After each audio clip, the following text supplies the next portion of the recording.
अस्सलाम वालेकुम। 10th class हम लोग केमिस्ट्री का चैप्टर नंबर 11 पढ़ रहे हैं, organic chemistry. And organic chemistry में हम ऑर्गेनिक कंपाउंड्स को स्टडी कर रहे हैं। लास्ट लेक्चर्स में हम लोगों ने जनरल कैरेक्टरिस्टिक्स को डिस्कस किया था ऑर्गेनिक कंपाउंड्स की।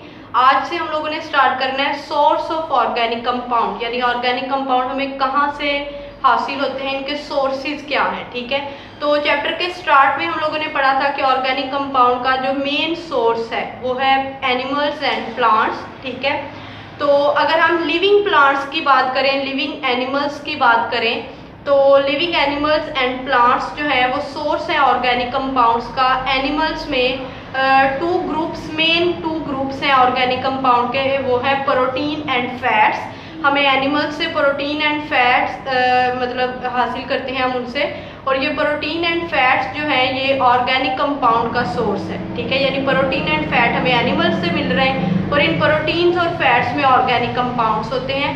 ठीक है, तो जो प्रोटीन है उसका मेन जो सोर्स है वो है मटन, एग, ठीक है, चिकन। इसी तरह जो फैट है वो मिल्क एंड बटर ऐसे हमें हासिल होता है, और ये वाली जो मिल्क, बटर, चिकन, ये वाली सारी चीज़ें हम एनिमल से हासिल करते हैं। इसी तरह जो प्लांट्स होते हैं वो भी सेंथिसाइज करते हैं प्रोटीन्स को, फैट्स को।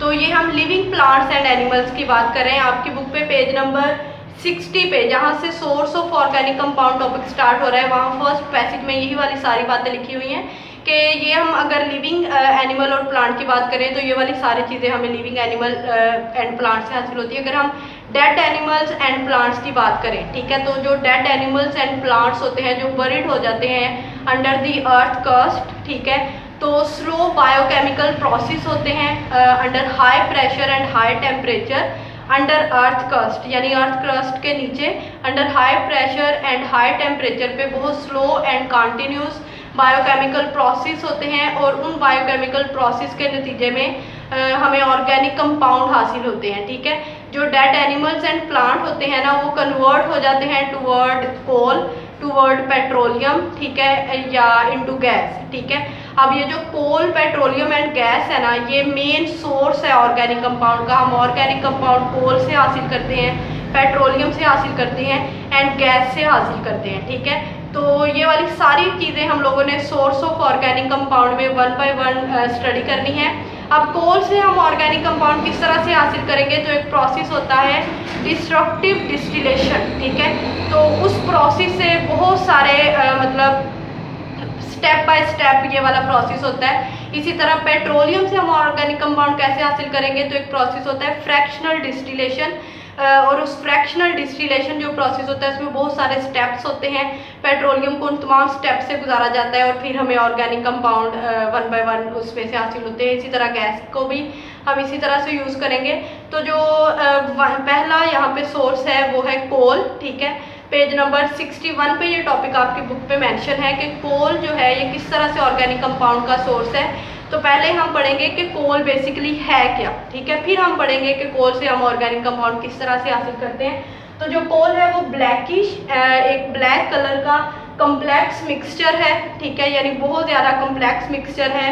किन किन कंपाउंड का, कार्बन कंपाउंड का, हाइड्रोजन एंड ऑक्सीजन। ठीक है, कोल में कार्बन कंपाउंड्स भी होते हैं, हाइड्रोजन कंपाउंड्स भी होते हैं एंड ऑक्सीजन कंपाउंड्स भी होते हैं, और बहुत स्मॉल अमाउंट इसमें नाइट्रोजन एंड सल्फर कंपाउंड की भी होती है।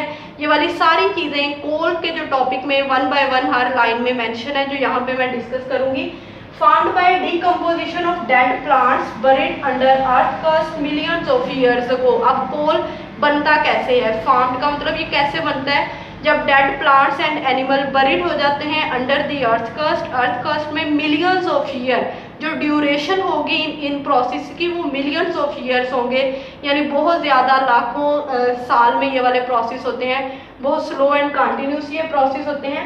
अब ये जो कोल है, अगर हम डेड प्लांट की बात करें तो डेड प्लांट यानी वुड जब कोल में कन्वर्ट होगी तो conversion of wood into coal, इस प्रोसेस को बोलते हैं कार्बोनाइजेशन। ठीक है, और ये process in the absence of air होता है, under high pressure and high temperature होता है, और इसका जो ड्यूरेशन है ओवर लॉन्ग पीरियड, यानी यहाँ पे जो ड्यूरेशन मेंशन है वो है 500 मिलियंस ऑफ ईयर। ठीक है, अगर हम सिर्फ, अभी हमने एनिमल की बात नहीं करी है कि अब अगर हम सिर्फ डेड प्लांट की बात करें तो डेड प्लांट जब बरीड हो जाएंगे अर्थ क्रस्ट में, तो डेड प्लांट का मतलब डेड प्लांट वुड ही होगी ना। अब वो वुड जब कोल में कन्वर्ट होगी in the absence of air and under high pressure and high temperature, तो जब वो कोल में कन्वर्ट होगी तो उसकी ड्यूरेशन यहाँ पे मेंशन की गई है 500 मिलियंस ऑफ ईयर, ठीक है। तो वुड का यहाँ पे कोल में कन्वर्ट होना, इस प्रोसेस को कार्बोनाइजेशन कहते हैं। अब ये जो वुड होती है ना, इसमें उन्होंने परसेंटेज कार्बन की लिखी है, क्योंकि हम ऑर्गेनिक कंपाउंड कार्बन कंपाउंड को बोलते हैं,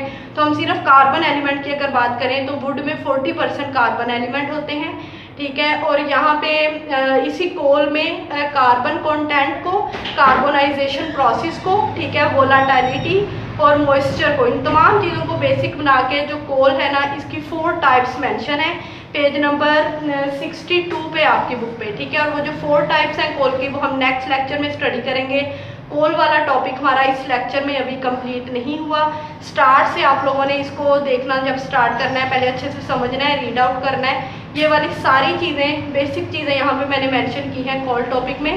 पहले आपने देखना है कोल है क्या, कोल बनता कैसे है, ठीक है। ये वाली सारी चीज़ें यहाँ पे लिखी हुई हैं। और कोल में हमने एक प्रोसेस डिस्कस किया, कार्बोनाइजेशन, यानी वुड का कोल में कन्वर्ट होना। तो फिर उन्होंने लिख दिया अब वुड में कार्बन कंटेंट कितना है, कार्बन की परसेंटेज कितनी है, ठीक है। और दोबारा इसी कार्बन की परसेंटेज को बेस बना के कोल की 4 टाइप्स यहाँ पे मेंशन की।